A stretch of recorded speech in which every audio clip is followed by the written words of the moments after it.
Good morning students.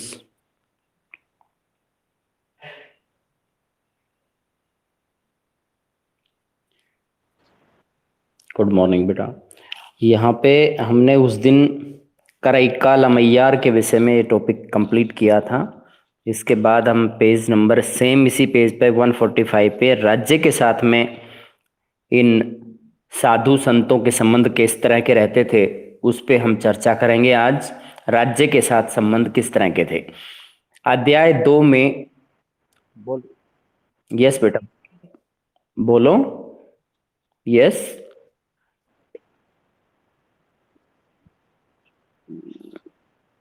अच्छा अच्छा, ये वाला चतुर्वेदी वाला। अच्छा, एक तो चतुर्वेदी और शास्त्र और भक्ति, ये वाला। ठीक है बेटा, देखो चतुर्वेदी उसे कहा जाता है जो चारों वेदों का ज्ञाता ब्राह्मण हो, उसे कहा जाता है। और अस्पृश्य व्यक्ति वह होता है जो सबसे निम्नतम कास्ट से बिलोंग करता है, जैसे चांडाल। तो यहाँ पर तोंद्रा डिप्पोडी कौन है? ये एक ब्राह्मण है, और ये एक ब्राह्मण चतुर्वेदी है, ये चारों वेदों का ज्ञाता इसे माना जाता है। तो अलवार महाकाव्य से इसका उदाहरण पता चलता है। अलवार जो कि तमिलनाडु के अंदर जो विष्णु के भक्त हुआ करते थे, वहां से एग्जाम्पल मिलता है। चतुर्वेदी जो अजनबी हैं, यानी जिन्हें समाज के अंदर बहुत ज्यादा मात्रा में जानकारी, यानी आम जनता उन्हें नहीं जानती है, तुम्हारी सेवा के प्रति निष्ठा नहीं रखते, यानी भगवान के प्रति इतनी ज्यादा निष्ठा उनकी नहीं है। उनसे भी ज्यादा आप विष्णु उन दासों को पसंद करते हैं, यानी आपको तो वो लोग ज्यादा प्रिय होते हैं जो दास हैं, जो निम्नतम दर्जे के हैं, सबसे अस्पृश्य लोग हैं। वो लोग आपको सबसे अच्छे लगते हैं क्योंकि आपके चरणों से वो प्रेम रखते हैं, चाहे वो वर्ण व्यवस्था से परे हो, यानी चाहे वर्ण व्यवस्था में उसको कोई दर्जा ना मिला हो, निम्नतम कास्ट को, अस्पृश्य कास्ट को सबसे निम्नतम दर्जा है उनका, इन दासों को आप सबसे ज्यादा पसंद करते हो क्योंकि ये आपके चरणों से प्रेम रखते हैं। और ब्राह्मण आपके चरणों से प्रेम नहीं करता, वह आपकी सेवा में इतनी ज्यादा निष्ठा नहीं रखता। तो ये एग्जाम्पल इस तरीके से दिया गया है, यानी जाति व्यवस्था के बारे में बताया गया कि तोंद्रा डिप्पोडी जो है जाति व्यवस्था के विरोधी थे। ऐसा नहीं है, ब्राह्मण कभी भी जाति व्यवस्था का विरोधी नहीं होता है, ब्राह्मणों को इसमें फायदा होता है। जाति व्यवस्था अगर बरकरार रहती है तो निम्न जाति के लोग उनकी बराबरी नहीं करते हैं और उनको ज्यादा अधिकार मिलते हैं, इसलिए वो हमेशा जाति व्यवस्था के पक्ष में ही होते हैं। शास्त्र और भक्ति के लिए देखिए, यह छंद अपार नामक नयनार संत की रचना है। ये अपार समंदर और सुंदरार, ये दो संत हुआ करते थे तमिलनाडु के अंदर, जो नयनार संप्रदाय से इनका संबंध है। उन्होंने अपने काव्य जो भी लिखे हैं तो उसके बारे में आगे बता रखा है। हे धूर्तजन, जो तुम शास्त्र को उद्धत करते हो, यानी जो तुम शास्त्रों का उदाहरण दे करके और मतलब दृष्टता दिखाते हो या समाज के अंदर अच्छा बर्ताव नहीं करते हो, तुम्हारा गोत्र और भला किस काम का? तुम्हारे साथ जो सरनेम आप यूज कर रहे हैं, तो जो आपका कुल है, राजवंश जो है, या जिस भी कुल में आप पैदा हुए हैं, वो किस काम आएंगे? क्योंकि आप तो धूर्तता का सहारा लेते हैं। तुम केवल मारपेरू के स्वामी शिव, जो तमिलनाडु के तंजावुर जिले के मारपेरू में बसते हैं, को अपना एकमात्र आश्रयदाता मानकर नतमस्तक हो जाओ। तो ये अपार समंदर नाम के संत महात्मा ने, और इन धूर्तजनों को, ये धूर्तजन किसे कहा गया है? ये ब्राह्मणों पे ही कटाक्ष किया गया है। ब्राह्मण लोगों को ही समझा रहे कि आप अपने गोत्र का इतना घमंड मत करो, आप अपने कुल का इतना घमंड मत करो। जो उच्च जाति के लोग हैं वो घमंड करते हैं।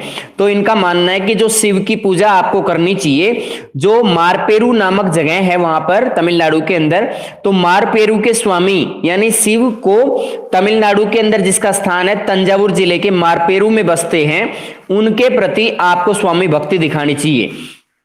ब्राह्मणों के प्रति तोंद्रा डिप्पोडी और अपार के विचारों में समानता है अथवा नहीं? अपार समंदर जाति व्यवस्था का के खिलाफ जा रहा है, यानी वो जाति व्यवस्था को समाप्त कर देना चाहता है, नयनार संत है ये। लेकिन ब्राह्मण जो तोंद्रा डिप्पोडी है, उसके विचार उनसे एक जैसे नहीं है, उनमें दोनों में अंतर है बेटा।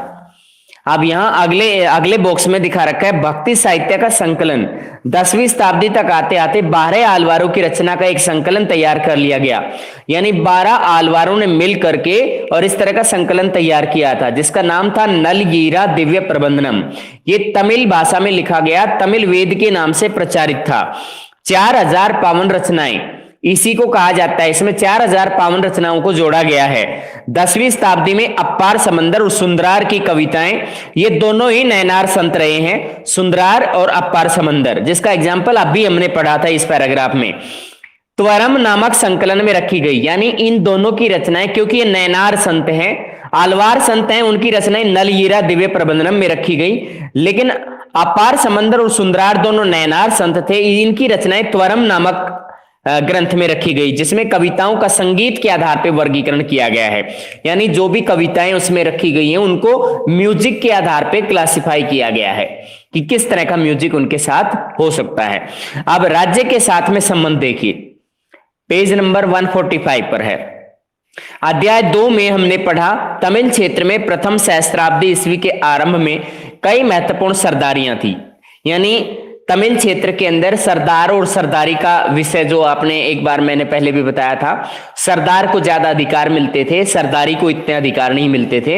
ये आप सरदारी का मतलब सरदार की वाइफ ना समझें, ये सरदारी का पद छोटा सरदार होता है, और जो बड़ा सरदार होता है उसके पास में ज्यादा शक्तियां होती हैं, उनके पास में कुछ आर्मी कमांडर भी उसको मिले होते हैं, कुछ सैनिक भी मिले होते हैं, ये टैक्स कलेक्शन करने का काम करते हैं।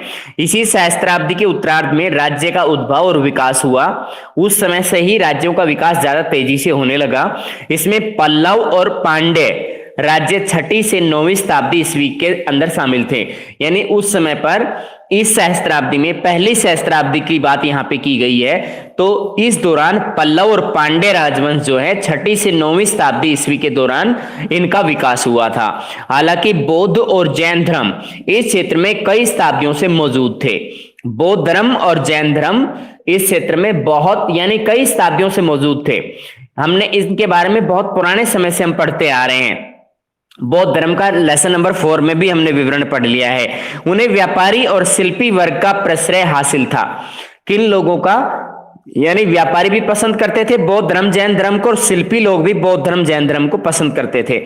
इन धर्मों को राज्य के संरक्षण और अनुदान यदा कदा ही हासिल होता था। यानी बौद्ध धर्म को और जैन धर्म को सरकार की तरफ से कभी कोई संरक्षण या कोई ग्रांट कभी कभी मिलता था। केवल जैसे हम ये जानते हैं कि 3री सदी ईस्वी में अशोक महान ने जरूर इस तरह का संरक्षण दिया, और शिल्पकारों से भी इनके लिए काफी कुछ करवाया, और ये बौद्ध धर्म को समर्पित स्तूपों का निर्माण करवाया था। तो इस तरह के एग्जाम्पल वहां से तो मिलते हैं, लेकिन बाकी और शासकों का इतना ज्यादा योगदान इसमें हम नहीं देख पाते हैं। एक रोचक बात यह है कि तमिल भक्त रचनाओं की एक मुख्य विषय वस्तु बौद्ध और जैन धर्म के प्रति उनका विरोध है। यानी तमिल भक्त जो रचनाएं हैं उनका एक मुख्य विषय वस्तु क्या है? बौद्ध और जैन धर्म के प्रति उनका विरोध। तमिल संत जितने भी हुए हैं, तमिल भक्त जितने भी हुए हैं, उन्होंने जो कुछ भी लिखा है तो वो बौद्ध धर्म और जैन धर्म के खिलाफ लिख दिया है उन्होंने। यानी एक तरह से वो विरोध करते हैं बौद्ध धर्म जैन धर्म का। विरोध का स्वर नैनार संतों की रचनाओं में विशेष रूप से उभर के सामने आता है। तो नैनार संतों के बारे में हमने अभी पढ़ा है, 2 नैनार संतों को, अपार समंदर और सुंदरार, ये दोनों ही नैनार संत हुआ करते थे। तो ये हमेशा जैन धर्म और बौद्ध धर्म का इनकी रचनाओं से पता चलता है कि ये लोग विरोध कर रहे थे। इतिहासकारों ने इस विरोध की व्याख्या करते हुए सुझाव दिया कि परस्पर विरोधी धार्मिक समुदायों में राज्य के अनुदान को लेकर प्रतिस्पर्धी थी।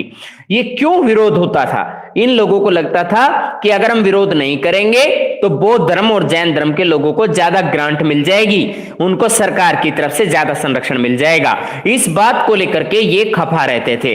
यह स्पष्ट है, शक्तिशाली चोल राजवंश जो कि 9वीं से 13वीं शताब्दी तक वहां पर शासन किया, सम्राटों ने ब्राह्मणी और भक्ति परंपरा को समर्थन दिया और विष्णु और शिव के मंदिरों के निर्माण के लिए भूमि अनुदान दिए।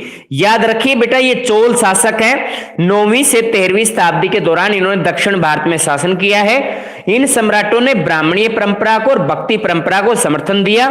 विष्णु को और शिव को, यानी ये हिंदू धर्म के प्रति समर्पित थे, विष्णु देवता को शिव को दोनों को मानते थे। दोनों के मंदिरों के लिए इन्होंने भूमि भी प्रदान की और ग्रांट भी जारी की।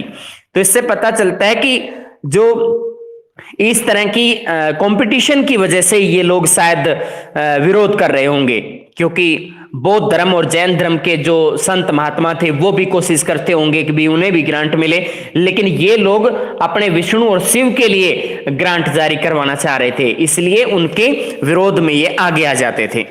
अब आइए 146 पेज पर। चिदम्बरम, तंजावुर और गंगैकोंडचोलपुरम, ये 3 जगह हैं बेटा। कौन सा बेटा बोलो? यस, अभी जस्ट पूरा हुआ है। ठीक है, ये लास्ट पैराग्राफ बेटा। ऊपर वाला ये एक राक्षसी वाला। अच्छा, इसमें बेटा ये तो बिल्कुल सिंपल सा था। कराईकल अमैयार नाम की एक, यहाँ पर एक संत है, महिला संत है, जो कि अपने खुद का बयान करती है कि वो दिखने में कैसी है। अपने आप को उन्होंने राक्षसी की तुलना की है, फूली हुई नाड़ियों वाली, जैसे जिसकी जैसे मांसपेशियां बहुत ज्यादा फूली हुई होती हैं, जिसके अंदर बहुत ज्यादा ताकत समाई होती है। तो उन्होंने अपने आप को इस राक्षसी से तुलना की है। बाहर निकली हुई आंखें, उन्होंने अपने बयान किया है कि मेरी जो आंखें हैं वो बाहर निकली हुई हैं, सफेद दांत नजर आते हैं, और जो पेट है वो अंदर की तरफ धंसा हुआ है, लाल केस नजर आते हैं, आगे निकले हुए दांत दिखाई देते हैं। यानी इन्होंने ऐसा नहीं कि भाई अपनी कोई प्रशंसा की है, प्रशंसा नहीं की है, जो कमियां थी वो भी उन्होंने जाहिर कर दी हैं। लंबी पिंडली की नली को टखनों तक फैली हुई है, यानी अपने पैरों की पिंडली के बारे में बताया गया है कि जो टखनों तक फैली हुई है उसका विवरण भी इन्होंने दिया है। तो ये क्या कहना चाहती है, ये नैनार भक्त संत है, ये गहन तपस्या का सहारा लेकर के शिव को प्राप्त करना चाह रही है, और इसने शिव की भक्ति का ये तरीका अपनाया है। वन में विचरते समय चीखना और क्रंदन, ये अलंकटू का वन है। यानी वन में जो भी कोई विचरण करता है तो कभी चीखने की आवाज आती है, कभी दुख पूर्वक क्रंदन की आवाज आती है। तो ये अलंकटू का वन है साउथ इंडिया के अंदर, तो ये तमिलनाडु में पड़ता है। तो उन्होंने कहा कि अलंकटू का वन जो है, इसके अंदर इस तरह की जो बातें हैं नॉर्मल हैं, सामान्य हैं, और जो हमारे पिता शिव का घर है अलंकटू का वन को वो ये बोलते हैं। यह भक्त संत जो कराईकाल अमैयार है, ये कहती है कि शिव का ये घर है, और शिव को हम इसमें कहीं भी देख पाते हैं।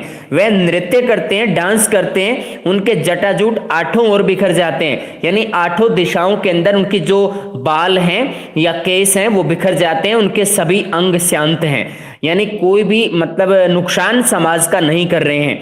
तो इसके अंदर कराईकाल अमैयार अपनी खुद की बारे में एक्सप्लेन करती है कि अपने आप को प्रस्तुत कर रही है, किस तरीके से प्रस्तुत कर रही है, वो आप इसके चारों पहले की लाइनों में देख सकते हैं। बाद वाले के अंदर ये बताया गया है कि वो शिव जो हैं वो कहाँ मिलते हैं और किस वन में स्थित हैं, और वो शिव की महिमा के बारे में बताते हैं कि वो नृत्य भी करते हैं और उनके जो जटाजूट हैं वो 8 दिशाओं में फैल जाते हैं। अब इसमें ये बॉक्स में ये चीज पूछी गई है कि भाई स्त्री सौंदर्य की जैसे पारंपरिक अवधारणा रहती है कि बहुत ही सामान्य सा विवरण उनके लिए आता है, लेकिन ये कोई सुंदरता का विवरण नहीं था, ये तो अलग तरीके का तुलनात्मक रूप से हमारे सामने प्रस्तुत किया गया है।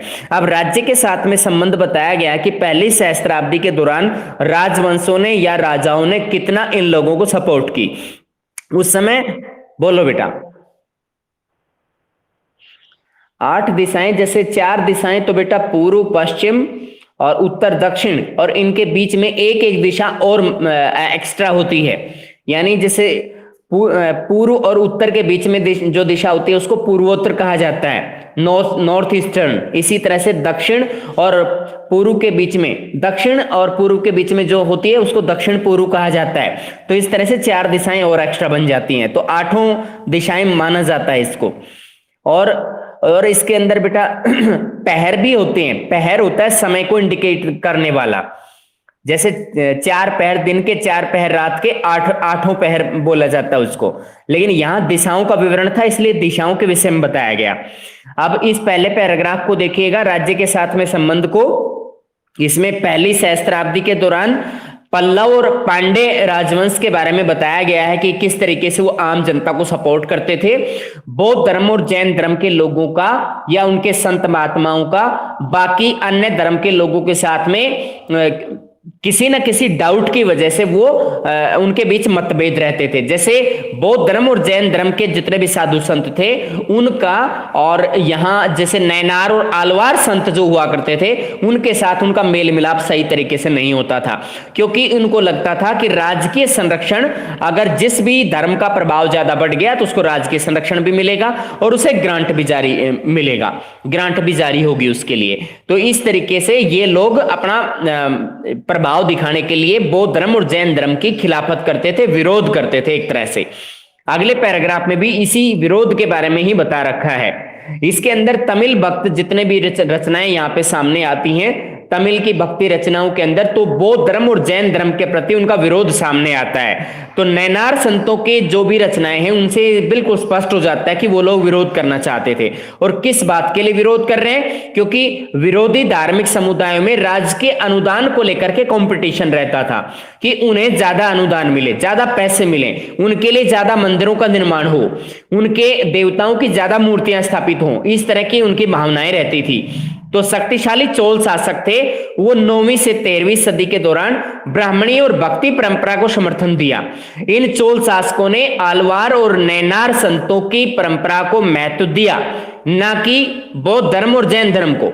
यहां में यह याद रखना पड़ेगा कि चोल शासक हैं, 9वीं से 13वीं सदी तक उन्होंने शासन किया, ब्राह्मणीय परंपरा और भक्ति परंपरा को समर्थन दिया, आलवार और नैनार परंपरा को समर्थन दिया, विष्णु देवता और शिव के लिए उन्होंने जमीन भी दी और ग्रांट भी जारी किए।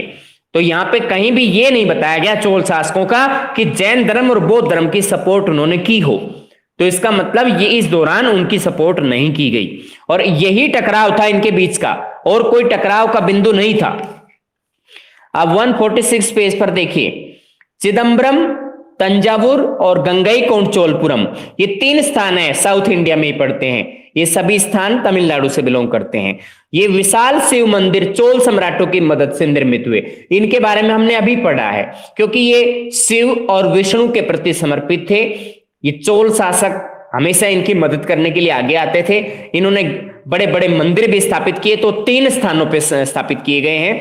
इसी काल में कांसे में डाली गई शिव की प्रतिमाओं का निर्माण भी किया गया। कांस्य धातु की शिव की बहुत ही ज्यादा मूर्तियां भी बनाई गई।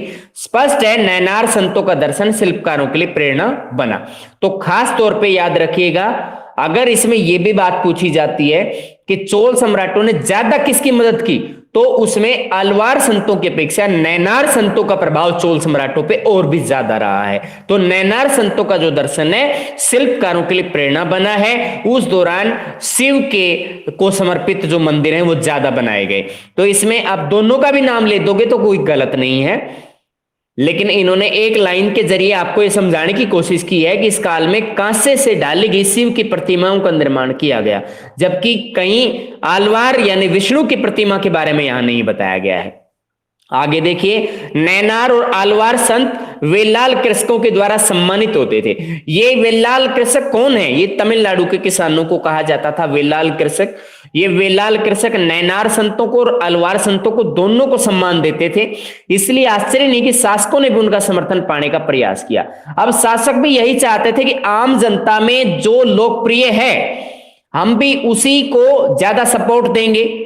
आलवार और नैनार संत जैसे ज्यादा लोकप्रिय थे किसानों के बीच, तो किसानों के बीच शासक अपने आप को लोकप्रिय बनाना चाहता है, लोकप्रिय होना चाहता है, तो वह उनकी पसंद के अकॉर्डिंग ही उसी देवता को सम्मान देना पसंद करेगा। उदाहरण के लिए चोल सम्राटों ने देवीय समर्थन पाने का दावा किया। देवीय समर्थन पाने का मतलब कि उन्होंने कहा मेरे ऊपर देवीय कृपा है, देवता मेरे साथ हैं, देवताओं ने मुझे कहा है कि मैं राजगद्दी पर बैठूं, शासन करूं, और अपनी सत्ता के प्रदर्शन के लिए सुंदर मंदिरों का निर्माण उन्होंने कराया। अपनी सत्ता को दिखाने के लिए, अपनी शक्ति को प्रदर्शन करने के लिए एक से बढ़कर एक सुंदर मंदिर का निर्माण उन्होंने करवाया। पत्थर और धातु से बनी हुई मूर्तियां सुसज्जित करवाई उन सभी मंदिरों में। इस तरह से इन लोकप्रिय संत कवियों की परिकल्पना को, जो जन भाषाओं में गीत रचते थे और गाते थे, मूर्त रूप प्रदान किया गया। उससे पहले ये जो संत महात्मा थे, नैनार संत, आलवार संत, इनकी जो भावनाएं थी वो गीतों के जरिए, भजनों के जरिए पता चलती थी। लेकिन अब उन गीतों और भजनों को इन्होंने मूर्त रूप प्रदान कर दिया। मूर्त रूप का मतलब होता है उनकी मूर्तियां स्थापित करवा दी, बड़े बड़े मंदिर बनवा दिए उनको समर्पित करते हुए। और इस तरीके से, और इनका क्या फायदा था चोल सम्राटों का, क्योंकि आम जनता में ये अपनी छवि इस तरह की बना देना चाहते थे कि जिस देवता का सम्मान ये वेलाल कृषक करते हैं, आलवार और नैनार संत करते हैं, उसी का सम्मान ये चोल सम्राट भी करते हैं। इसलिए अपने आप को आम जनता के बीच लोकप्रिय बनाने के लिए उन्होंने इस तरह की नीति पर काम किया।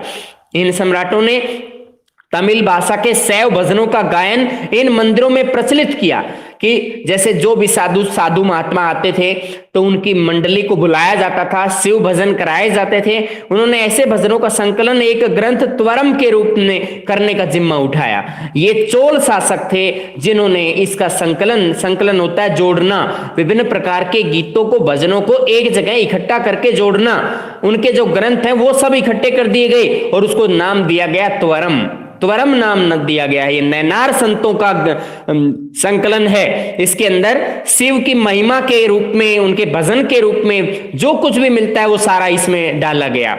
945 ईस्वी के एक अभिलेख से पता चलता है चोल सम्राट परांतक प्रथम, ये शासक का नाम भी आ गया है। 945 ईस्वी का एक अभिलेख है जिसमें पता चल जाता है परांतक प्रथम ने क्या किया, संत कवि अपार समंदर और सुंदरार, ये दोनों संत बार बार रिपीट हो रहे हैं, इनका नाम याद कर लीजिए। दोनों ही नैनार संत हुए हैं। ये दोनों कवि अपार समंदर और सुंदरार की धातु की प्रतिमाएं एक शिव मंदिर में स्थापित करवाई थी। इसका मतलब है ये नैनार संत हुआ करते थे। और इनको किसने स्थापित करवाया? चोल सम्राट परांतक प्रथम ने। और ये हमें कहां से पता चलता है? 945 ईस्वी के एक अभिलेख से पता चलता है। और इन मूर्तियों को उत्सव में एक जुलूस में निकाला जाता था, जैसे कोई भी एक धार्मिक यात्रा का आयोजन किया जाता होगा हर वर्ष, और उस समय पर एक जुलूस के जरिए इस तरह की मूर्तियों को सबके सामने लाया जाता था। आपको क्या लगता है कि शासक भक्तों से अपने संबंध को दर्शाने के लिए उत्सुक थे? डेफिनेटली शासक भक्तों के बीच अपने आप को लोकप्रिय बनाना चाहते थे। इसीलिए भक्त जिस देवता की पूजा कर रहे थे उसी देवता के उन्होंने मंदिर ज्यादा बनवाए, उसी देवता को समर्पित उन्होंने एक से बढ़कर एक सुंदर मंदिर का निर्माण करवाया ताकि उनकी लोकप्रियता आम जनता में बढ़े।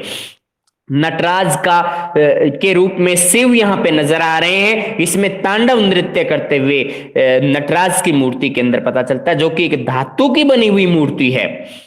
अब आगे चलते हैं कर्नाटक की वीरशैव परंपरा। अगला टॉपिक जो है कर्नाटक से, अब तक हम तमिलनाडु के विषय में पढ़ रहे थे, अब हम आगे बढ़ते हैं कर्नाटक के विषय में।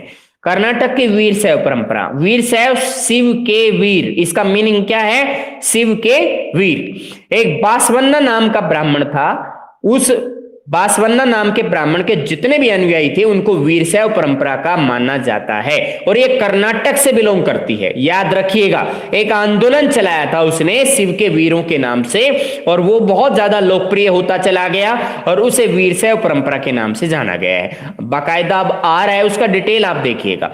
12वीं शताब्दी में कर्नाटक में एक नवीन आंदोलन का उद्भव हुआ। कब हुआ है? 12वीं सदी में हुआ है। कहां हुआ है? कर्नाटक में हुआ है। इसका नेतृत्व किसने किया? बासवन्ना ने किया। 1106 से लेकर 1168 तक उसका जीवन काल था। इस बासवन्ना नामक एक ब्राह्मण ने इसका नेतृत्व किया। किसका नेतृत्व? इस नवीन आंदोलन का। एक धार्मिक आंदोलन है, 12वीं सदी में कर्नाटक में शुरू किया गया था। बासवन्ना नामक एक ब्राह्मण ने इसे शुरू किया।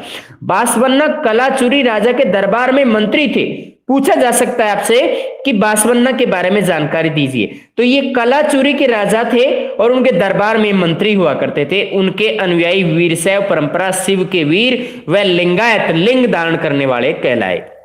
याद रखिए, इनकी दो प्रकार की संप्रदाय इनके अनुयायी हुए हैं। वीरशैव, शिव के वीर भी इनके अनुयायी हैं, और लिंगायत, लिंग धारण करने वाले। बाएं कंधे पर धातु के एक छोटे से पिटारे में एक चांदी का लिंग धारण करते थे, उन्हें लिंगायत संप्रदाय का कहा जाता है। और हिंदुओं के अंदर केवल लिंगायत संप्रदाय ही एक ऐसा है जो लोगों को जलाने की जगह पर दफन करना उचित मानता है। याद रखिए, इस परंपरा का ये जो नियम है बाकी और जगह देखने को नहीं मिलता है कहीं भी। लिंगायत संप्रदाय एक ऐसा संप्रदाय है जो लोगों को जलाने में विश्वास ना करके दफन करता है। आज भी लिंगायत समुदाय का इस क्षेत्र में बहुत ज्यादा महत्व है। वे शिव की आराधना लिंग के रूप में करते हैं, उसको मनुष्य रूप में पूजा नहीं करते हैं। याद रखिएगा इस तरह की जो उनकी विशेषताएं हैं उनको।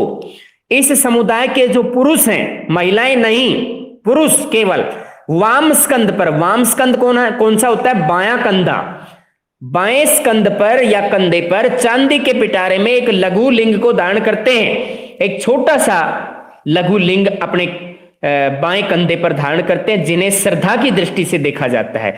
उनमें जंगम और यायावर भिक्षु भी शामिल है। यानी ये लोग जो हैं लिंगायत समुदाय के लोग, ये इनकी स्पष्ट पहचान करनी है तो कैसे होगी? बाएं कंधे पर एक छोटा लघु लिंग धारण करते हैं चांदी के पिटारे में, और इनको या तो जंगम भी बोला जाता है या यायावर भिक्षु कहा जाता है। यायावर कैसे होते हैं? जो एक स्थान से दूसरे स्थान पर जाकर के भीख मांग के गुजारा करते हैं, नोमैडिक, इनको हम भिक्षु कह सकते हैं। लिंगायतों का विश्वास है मृत्यु के उपरांत भक्त शिव में लीन हो जाएंगे। इनका विश्वास देखिएगा बेटा, ये कभी भी जैसे पूछा जाता है भी लिंगायत कौन होते हैं, लिंगायतों की परंपरा का उल्लेख कीजिए, तो उसका जवाब हम पढ़ रहे हैं। लिंगायतों का विश्वास है मृत्यु के उपरांत भक्त जो हैं वो शिव में लीन हो जाएंगे और संसार में पुनः नहीं लौटेंगे। उसका मतलब है ये पुनर्जन्म में विश्वास नहीं करते। याद रखिएगा, ये पुनर्जन्म में विश्वास नहीं करते हैं, भक्त शिव में विलीन हो जाने का विश्वास इनका है। जो एक बार जन्म ले लिया, मृत्यु के उपरांत वह वापस से संसार में नहीं लौटता, ये लिंगायतों का विश्वास है। धर्मशास्त्र में बताए गए श्राद्ध संस्कार का पालन नहीं करते। धर्मशास्त्र में यह बता रखा है कि व्यक्ति कोई भी गुजर जाता है हिंदू धर्म के अंदर तो उसको दफन नहीं किया जाएगा, उसको जलाया जाएगा, लेकिन ये लोग उस श्राद्ध संस्कार का पालन नहीं करते। जैसे हमारे यहां पर आप देखते हो कि व्यक्ति के गुजरने पर उसको पहले जलाया जाता है, फिर उसके अवशेष जो बच जाते हैं, दांत वगैरह, उसकी हड्डियां वगैरह, उनको लेके गंगा के अंदर उसका को प्रवाहित करते हैं। तो इस तरह का एग्जाम्पल यहां नहीं मिलता है। ये अपने मृतकों को विधि पूर्वक दफनाते हैं, यहां पे ये रिवाज देखने को मिलता है। लिंगायत जो समुदाय के लोग हैं वो अपने मृतकों को विधि पूर्वक दफनाते हैं, जो इनके नियम है उसके अकॉर्डिंग दफनाते हैं। लिंगायतों ने जाति की अवधारणा पर और कुछ समुदाय के दूषित होने की ब्राह्मणी अवधारणा का विरोध किया। लिंगायत ने क्या कहा है कि भाई जाति के आधार पर समाज को मत बांटो, कोई भी जाति अपने आप में श्रेष्ठ नहीं है, कोई भी निकृष्ट नहीं है जिससे नफरत कर सको आप।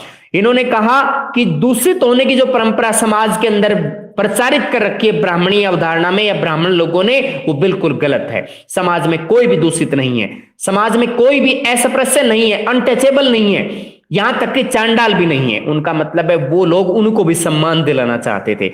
ये जाति व्यवस्था के घोर विरोधी थे। ये उच्च जाति निम्न जाति के जो भेद है, जातिगत भेद है, उसको समाप्त कर देना चाह रहे थे। पुनर्जन्म के सिद्धांत पर उन्होंने प्रश्न वाचक चिन्ह लगाया कि पुनर्जन्म का सिद्धांत होता ही नहीं है। उनका मानना है कि व्यक्ति के गुजरने के बाद और व्यक्ति शिव में विलीन हो जाएगा, उसके बाद वो दोबारा इस संसार में नहीं आएगा। इन सब कारणों से ब्राह्मणीय सामाजिक व्यवस्था में जिन समुदायों को गौण स्थान मिला वे लिंगायतों के अनुयायी हो गए। अब आप याद रखिए, ब्राह्मणीय सामाजिक व्यवस्था में जिस व्यक्ति को मान लीजिए कोई क्षत्रिय वर्ग में से बिलोंग कर रहा था, कोई वैश्य से कर रहा था, कोई शूद्र से कर रहा था, तो शूद्र वर्ग में जो भी लोग रह रहे थे, जैसे चांडाल लोग हैं शूद्र वर्ग में रह रहे थे, तो वो अपने आप को क्यों उसमें बनाए रखेंगे? उन्होंने क्या कर लिया? लिंगायतों के अनुयायी बन गए। वो उनका मानना था कि ये लोग भी तो हिंदू ही हैं, तो उन्होंने अपना धर्म परिवर्तन करके, धर्म परिवर्तन ना करके और अपनी परंपरा का परिवर्तन कर लिया और वो लिंगायत के अनुयायी बन गए। धर्मशास्त्रों में जिन आचारों को अस्वीकार किया गया था, जैसे वयस्क विवाह, विधवा पुनर्विवाह, लिंगायतों उन्होंने मान्यता प्रदान कर दी। याद रखिए, धर्मशास्त्रों ने यह कह रखा था कि वयस्क होने के बाद शादी करें, और विधवा पुनर्विवाह उन्होंने कोई मान्यता नहीं दी थी। तो लिंगायतों ने इन दोनों को मान्यता दे दी कि भी वयस्क विवाह होने पर शादी करो, ये ठीक है, बचपन में शादी नहीं करनी, और विधवा पुनर्विवाह ये भी ठीक है। पहले इनको कोई अनुमति नहीं थी, अगर किसी औरत का हस्बैंड गुजर जाता था तो शादी पुनर्विवाह नहीं होता था उसका। तो लिंगायतों ने इन दोनों को परमिशन दी कि जो वयस्क व्यक्ति होता है उसी की शादी करो, बचपन में नहीं करनी, और विधवा होती है तो उसको दूसरी शादी की अनुमति प्रदान करो। तो एक तरह से ये ब्राह्मण शास्त्र के विरोधी थे। ब्राह्मणीय परंपरा या ब्राह्मणीय अवधारणा के विरोधी थे। वीरशैव परंपरा की व्युत्पत्ति उन वचनों से होती है जो कन्नड़ भाषा में उन स्त्री पुरुषों के द्वारा रचे गए जो इस आंदोलन में शामिल थे। तो वीरशैव परंपरा में जो भी कोई बात हमारे सामने आ रही है, जो कोई गीत आ रहे हैं, जो कोई कथन हमारे सामने आ रहे हैं, तो जो कन्नड़ भाषा में इसे लिखा गया है, स्त्री और पुरुष जो इस आंदोलन से जुड़े हुए, वीरशैव आंदोलन से जुड़े हुए थे, तो उनके द्वारा जो कुछ भी लिखा गया था उन सब का विवरण हम इसमें पढ़ते हैं। तो याद, अब इसके बारे में तो पता चल गया होगा बेटा कि बासवन्ना का जो लिंगायत संप्रदाय से किस तरह इसका नाता है, के रूप में किस तरह है रूप में। यहां एक बार एक एग्जाम्पल दे रखा है, देखिए, अनुष्ठान और यथार्थ संसार। उनका मानना है कि जो अनुष्ठान है, जैसे कोई यज्ञ वगैरह कराते हैं, कोई अनुदान देता है, कोई दान देता है, कोई भारी दिखावा करता है, कोई माला जप रहा है, और वास्तविक संसार में भेदभाव है। वो देखिए कैसे बासवन्ना के द्वारा रचित एक वचन है, एक वचन के द्वारा ये कैसे समझा रखा है। एक कथन है उनका, बासवन्ना नाम के ब्राह्मण का। जब वे एक पत्थर से बने सर्प को देखते हैं तो उस पर दूध चढ़ाते हैं। यानी इस संसार के लोग ऐसे हैं कि जो पत्थर से बना हुआ सांप है उसको दूध पिलाने के लिए ले जाते हैं, उसको दूध चढ़ाते रहते हैं कि वो दूध पिएगा। और यदि असली सांप आ जाए तो कहते हैं उसे मारो मारो। इसमें कोई दो राय नहीं कि असली सांप आ जाते उसको दूध नहीं पिलाते, उसको कोई मतलब सम्मान नहीं करते, उसको हमेशा क्या करते हैं, उसको मारने के लिए दौड़ते हैं। देवता के उस सेवक को जो भोजन परसने पर खा सकता है उसे कहते चले जाओ चले जाओ। कि देवता का जो भी कोई भक्त है, कोई भी ऐसा भक्त जो साधु संत के रूप में है, एक स्थान से दूसरे स्थान पर घूमता है, भिखारी के रूप में है, उस व्यक्ति को जो भोजन देने पर खा सकता है उस व्यक्ति को कहते चले जाओ आप।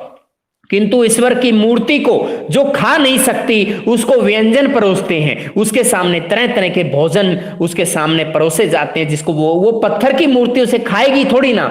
तो इस तरह से बासवन्ना ने कहीं ना कहीं, ये बेशक ब्राह्मण थे लेकिन इन्होंने इस तरह की परंपरा को, समाज की जो बुराइयां थी, समाज की जो जातिगत धर्म के आधार पे, जो बाह्य आडंबर के आधार पर जो भी समस्याएं थी, उन सबको दूर करने का प्रयास किया। अनुष्ठानों के प्रति बासवन्ना के रवैये की व्याख्या करें, वे किस तरह से श्रोता को अपनी बात समझाने का प्रयत्न करते हैं। तो इसके जरिए हमें बहुत अच्छे से ये बात क्लियर हो गई है कि अनुष्ठान करने से कुछ नहीं होगा, यज्ञ करने से कुछ नहीं होगा, बाहरी दिखावा करने से कुछ नहीं होगा, लेकिन आप दुनिया के सामने देखिए। अब यहां पे सांप को क्या कह रखा है कि पत्थर से बना हुआ सांप है, उसको दूध पिलाते हैं, असल में आ जाते हैं तो मारने दौड़ते हैं। एक भिखारी आता है उसको भोजन नहीं देते और पत्थर की ईश्वर की मूर्ति को भोजन परोसते हैं। तो अनुष्ठान और यथार्थ संसार में बहुत ही बड़ा अंतर है और इसको हम इस कथन से बेहतर तरीके से समझ सकते हैं। तो इसे कम से कम एक ओवरव्यू आपका माइंड में बन गया होगा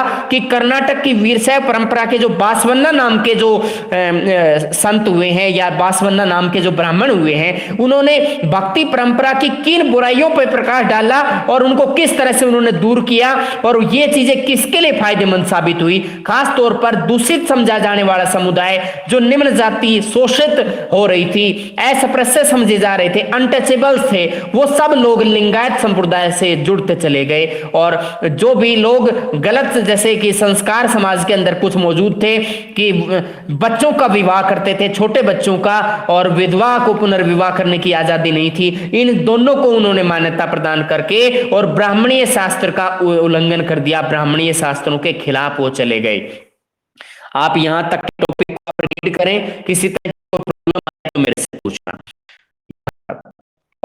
आपके ग्रुप में एक मैसेज डाला गया है, आपने देखा होगा कि आपके स्कूल के अंदर जो बुक सेलर है उसके नंबर आपके उस ग्रुप में डाल दिए गए हैं और वो अवेलेबल हैं। आप उस नंबर पे एक बार बात करके देख सकते हैं। जिस बच्चे को भी मान लीजिए बुक नहीं मिली है तो वो अपना बुक कंसल्ट कर ले एक बार, ठीक है भाई?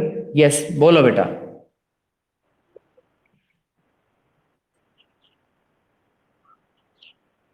नहीं, बाहर इसका प्रभाव कहीं इतना ज्यादा नहीं है, केवल इसका लिंगायत का और कर्नाटक का बहुत गहरा नाता है, इसी क्षेत्र से ज्यादा बिलोंग इसमें दिखा रहे हैं। कहीं भी कोई बाहर का एग्जाम्पल एक भी नहीं आया है अभी तक बेटा, ये यहीं पे ज्यादा है। वो अपने उत्तरी भारत में, पूर्वी भारत में कहीं भी नहीं है इस तरह का। कर्नाटक में ही ज्यादा है। तो इसके अंदर बेटा छोटे छोटे पॉइंट्स पे फोकस कीजिएगा।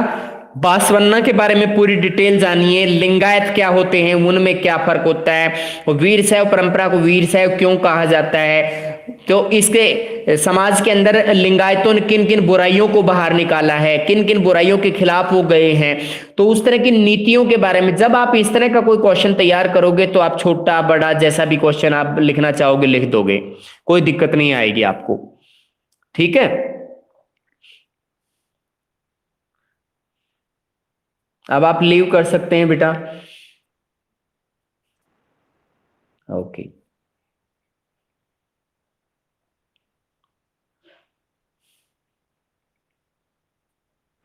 हाँ बेटा बोलो। यस।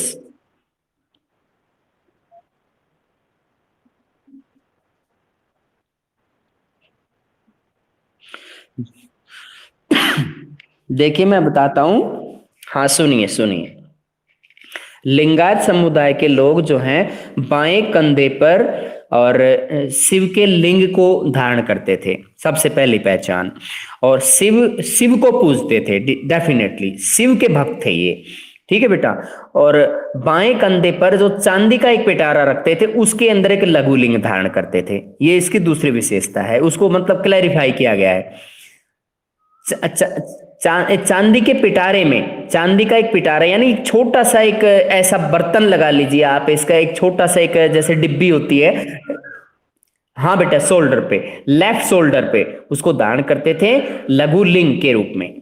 और इसके विश्वास है, वो तो विश्वास तो आपको याद करने ही पड़ेंगे, क्योंकि ये शिव में बहुत ही ज्यादा इंटरेस्ट था इनका। और इनका मानना था कि व्यक्ति की मृत्यु हो जाती है तो मृत्यु होने के बाद वह पुनर्जन्म नहीं धारण करता, और इनका मानना था कि वह शिव में लीन हो जाता है और वह संसार में दोबारा से नहीं लौटेगा जो व्यक्ति गुजर जाता है। और ये हमेशा ये उसके शव को जलाते नहीं थे, ये अपने जितने भी अनुयायी होते थे उन सबके मृतकों को विधि पूर्वक दफनाते थे, जबकि हिंदुओं में रिवाज नहीं मिलते हैं। ये हिंदू भी हैं लेकिन फिर भी मृतकों को दफनाते हैं, ये आप याद रखिएगा इन चीजों को। और एक आगे दो तीन बातें और जो बताई गई हैं कि समाज के अंदर दूषित जो परंपरा है उसको दूर करना, ब्राह्मणी अवधारणा का विरोध करना, वयस्क विवाह के को मना करना, विधवा पुनर्विवाह को इन्होंने समर्थन दिलाना, तो इस तरह की बातें जो यहाँ पे इन्होंने सपोर्ट किया है कि वयस्क होने पर शादी करने में कोई बुराई नहीं है और जो विधवा हो गई है उसकी दूसरी शादी करने में कोई बुराई नहीं है, इन्होंने उसको समर्थन दिया है, याद रखिए। और व्यर्थ के जो रिवाज होते हैं, पाखंड जो होते हैं, अनुष्ठान जो होते हैं, वो सब उन्होंने बकवास करार दिया है उनको सबको। ठीक है, इतने बहुत ज्यादा पॉइंट लिख सकते हो, बिल्कुल सिंपल सा टॉपिक है, इतना कोई हार्ड टॉपिक नहीं है बेटा।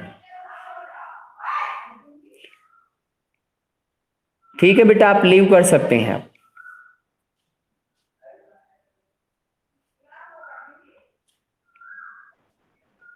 ओके बेटा।